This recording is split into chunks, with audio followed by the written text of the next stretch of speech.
Hello good morning. आज शनिबार तर म भने कलेज गइरहेको छु।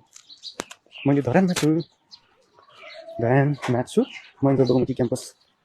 आज छ है मेरो चाहिँ शनिबार भने कलेज छ, किनकि एक्जाम छ, त्यसैले म एक्जाम दिन जाँदैछु ढुक्कसँगले। आज चाहिँ मौसम राम्रो छ यहाँ धरानको। हिजो पनि खासै राम्रो थिएन, अस्ति त कलेज जाँदा पनि म भिज्दै भिज्दै गएको थिएँ, पानी परि नै रहेको थियो। मैले युएन कलेजको बाटो हुँदै गइरहेको छु। This is UN college. यही बाटोमा पर्ने युएन कलेज चाहिँ छुट्टी छ फेरि। कलेज त कहाँ लाग्यो त, इक्जामको भएको तर अब यो भिडियो चाहिँ म कहिले हाल्छु भन्दाखेरि कलेजबाट फर्केर या भरे बेलुका या भोलि। अझै त अहिले त कहाँ हाल्नु, भ्याउँदिनँ, एकछिन पढ्नु पनि पऱ्यो। तर पढ्ने त खासै बानी छैन।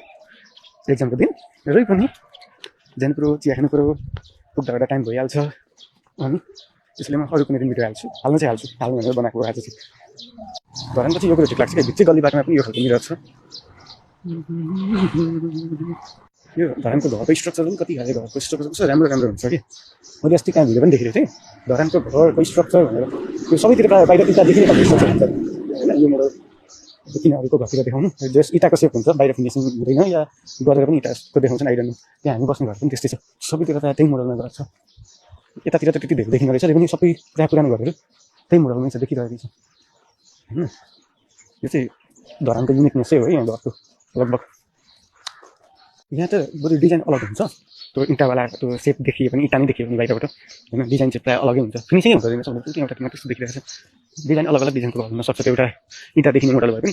यो उतातिर यो पानमारातिरबाट आउँदै गर्दाखेरि त्यो बिचमा भानु चकाइदिनुभन्दा अगाडि त्यो बाटोमा चाहिँ घरको डिजाइन पनि सेम हुन्छ कि, घरको डिजाइन पनि ए टु जेड सेम छ कि। त्यो पुरानो घरहरूको त त्यो निकै बबल देखिन्छ, सही लाग्छ त्यो।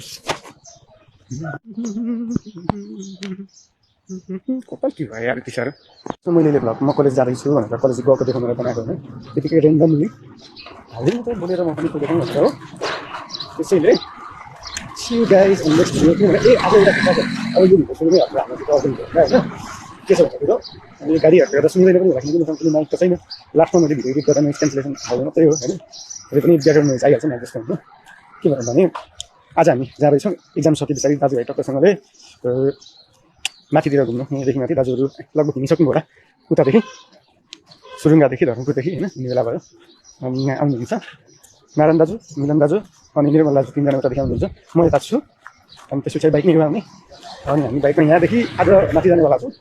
खाना खाएर यहीँदेखि धरानमा खाना खाएर त्यसपछि आज हामी बसन्तपुर बस्छौँ होला भन्ने छ लगभग। बसन्तपुरकै प्लान होला, बसन्तपुर तिनजुरे दुःखपोखरीतिर जाने प्लानमै हामी सुनेर आएको। अब त्यसपछि म भिडियो बनाउने भ्लग बनाउने प्लान गर्छु। म त्यस्तो भ्लग टाइपको भ्लग होइन, किनकि म त्यस्तो भ्लगर होइन। म त अब जस्ट यसो म गएको मिलेको डुलेको कहाँ कहाँ पुगेको होइन, त्यो कुराहरू चाहिँ म समावेश गरेर यसै गरी बल्दै भिडियो बनाउनेवाला छु। ल अब कलेज धेरै टाढा छैन, आइपुग्न लाग्यो। कुरेर मेरो बडी काट्नु बस यु गाइज। पछि सक्यो बनाउँदिन भयो पनि भन्नु लाग्दै थियो कि, तर फेरि बनाउन मन लाग्यो। म कलेज पुगिरहेको छैन नि त, अगाडि छ पुग्न लाग्यो। अनि अब चस्मा लाउनु पर्ने भइहाल्यो। यो मेरो चस्मा चाहिँ फेरि सिग्नेचर थाहा छ, मलाई चिनालाई थाहा छ, त्यसले मलाई चिन्छ मजाले थाहा छ कि म चस्मा कति लाउँछु, मलाई कति चाहिन्छ, चस्मा किन चाहिन्छ भन्ने थाहा छ होला। घाम लागिसकेको छ, घाम देखिसकेको छ, घाम झुल्क्यो होइन। अहिले कति बज्यो 6:15 हुन लागेको छ होइन। अब घाम झुल्किसके पछाडि ब्याकग्राउन्डमा त तल्किरहेको छ घर। घाम झुल्किसके पछाडि म यो उज्यालोमा अलिकति आइस सेन्सिटिभ छ मेरो, चस्मा कालो चस्मा लाउनै पर्छ। अनि धुलोहरूबाट पनि इलाज हुन्छ, म आँखाको इलाज छ, त्यसो हुँदा अरू बेला पनि लाउनुपर्छ घाम नलाग्दा पनि। अनि त्यस्तै छ।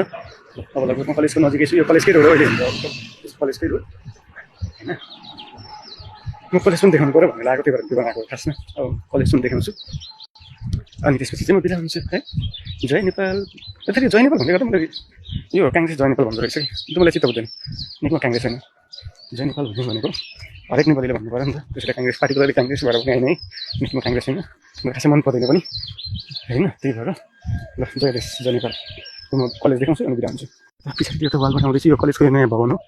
यो चाहिँ त्यहाँ घाम झुल्किसकेको छ, पुरै देखिरहेको छ कलेजको न्यू बिल्डिङ। ओल्ड बिल्डिङ चाहिँ साइडमा देखाउँदै, ओल्ड बिल्डिङ यता पर त्यो घाम झुल्केतिर सेतो सेतो देख्यो, मलाई देख्दैन पनि होला जस्तो लागिरहेछ। देखिन्छ कि हड्डी भेटेछ नि त मजाले। ल यो चाहिँ नयाँ गेटतिरको, यहाँदेखि उताको पुरानो बिल्डिङ हो, यो पनि पछि ठक्कै बिल्डिङ होला हुन चाहिँ। सबैभन्दा पुरानो बिल्डिङमा चाहिँ मेरो एक्जाम दिनेवाला छ, यो यहाँ क्यान्टिन छ होला। होइन पुरानो बिल्डिङ चाहिँ सायद यही हो जस्तो लाग्छ, यही हो यो 2 तलेवाला। यो बिल्डिङ सबसे पुरानो बिल्डिङ हो।